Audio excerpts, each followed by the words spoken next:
Salem, Massachusetts. The name alone conjures up intrigue, mysticism, and horror.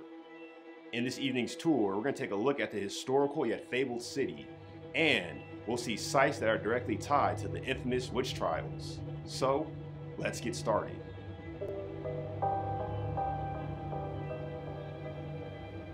Salem was founded in 1626 by Robert Conant, who arrived with colonists from nearby Cape Ann. The settlement was originally called Namkiag, but was changed to Salem, derived from the Hebrew word for peace, and is a play off the holy city of Jerusalem.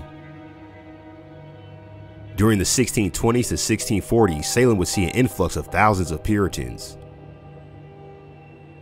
Many of these Puritans had fled England due to religious persecution under King James I.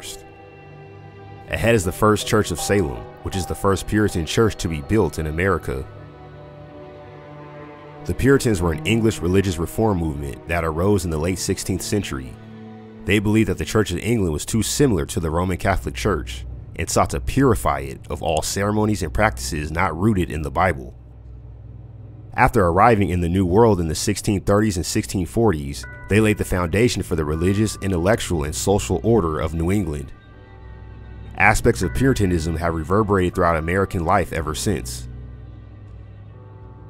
By the 1650s, their enterprise at Massachusetts Bay had grown to about 10,000 people and outgrew the bounds of the original settlement, spreading into what would become Connecticut, New Hampshire, Rhode Island, and Maine, and eventually beyond the limits of New England. Despite their newfound freedoms, the Puritans' religious order was just as intolerant as the one they had fled, which sets the backdrop for the Salem Witch Trials.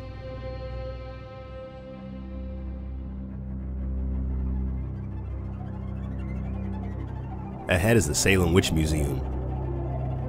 In January of 1692, 9-year-old Betty Parris and 11-year-old Abigail Williams, the daughter and niece of village minister Reverend Samuel Parris, suddenly fell ill and made strange foreign sounds, alarming their parents and neighbors.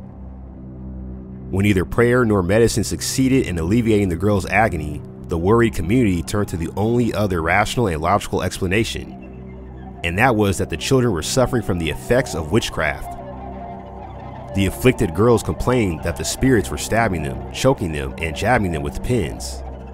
This led to a wave of hysteria in colonial Massachusetts. Eventually, neighbors, acquaintances, and total strangers were blamed for these phenomenons, leading to over 150 men, women, and children being accused and jailed for witchcraft. Ahead is the Witch House, built in 1642. One of the magistrates in the witch trials, Judge Jonathan Curran, lived in this large house, and it is one of the few remaining buildings connected to the witch trials. It has been preserved in its original appearance and is a prime example of Salem's 17th century architecture. Below is the site of the old courthouse, where many of the witches were tried and convicted of witchcraft. The trials ceased when Governor William Phips disbanded the court after his wife was accused of being a witch herself. By the time the court was disbanded in September of 1692, 19 innocent people, 14 women, and 5 men were hanged to death.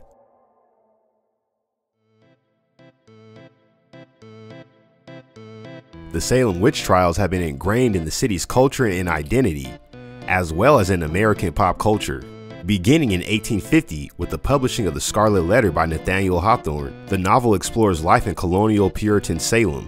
The Scarlet Letter was one of the first mass-produced books in America and received great acclaim nationwide, except in Salem, where the residents did not appreciate the depiction of the city and its people. Below is the House of the Seven Gables. Nathaniel Hawthorne used the House of the Seven Gables as the setting for his famous Gothic novel of the same name. On the property is the actual house of Nathaniel Hawthorne. The house was originally on nearby Union Street, but was purchased by the House of the Seven Gables Settlement Association and moved to the museum campus in 1958. In addition, a number of movies and television shows have been shot in Salem, including the cult classic movie Hocus Pocus and the hit show Bewitched. And one of my least favorite movies of all time, Hubie's Halloween. Salem's reputation and intrigue have created a very thriving tourism industry. According to Salem.org, more than 1 million people visit Salem annually. generating nearly $140 million in tourism spending and supporting over 1,000 jobs. And as you can imagine, Salem's busiest tourism season is October. If you made it to the end, you can tip your tour guide by hitting the like button. Also, make sure to check out some of our other haunted aerial tours here. And don't forget to subscribe to the channel to be a part of future aerial tours. Thank you for flying with Airworthy Tours, and we look forward to seeing you on our next flight.